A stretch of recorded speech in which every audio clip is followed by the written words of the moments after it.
মরা খেজুর গাছ, আমি মরা খেজুর গাছের নিচে আমার নবী কেন আর আসে না? কিছুদিন পরে আল্লাহর নবী সেই রাস্তা দিয়ে হাঁটতেছে, তো আল্লাহ নবী হঠাৎ করে খেয়াল করে ওই খেজুর গাছটা যেন মানুষের মতো চিল্লায় চিল্লায় কান্না করতেছে। বলে সুবহানাল্লাহ। মানুষদের মতো চিল্লায় চিল্লায় কান্না করতেছে।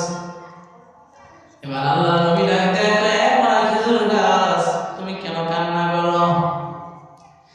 মরা খেজুর গাছ, তুমি কি চাও তোমার ফল ফলুক? তোমার উপর খেজুর ফলুক, তুমি কি এটা চাও? আবার তুমি জিতে যাও, তুমি কি এটা চাও? তোমার কাছ থেকে আবার সবাই খেজুর খাবে, তুমি কি এটা চাও? বলে না, আমি এতটুকু চাই না, আমি এতটুকু চাই না। আমি বেশ কিছুদিন হয়ে গেছে আপনি আমার সামনে আমার নিচে দাঁড়াইয়া খুব দরবার করেন না।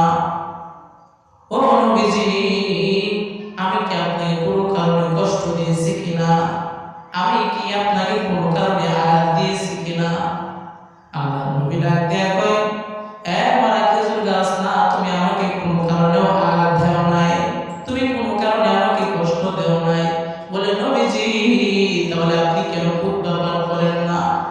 মরা খেজুর গাছে আল্লাহ নবী ডাক দেয়া কয়, বলো তুমি কি চাও?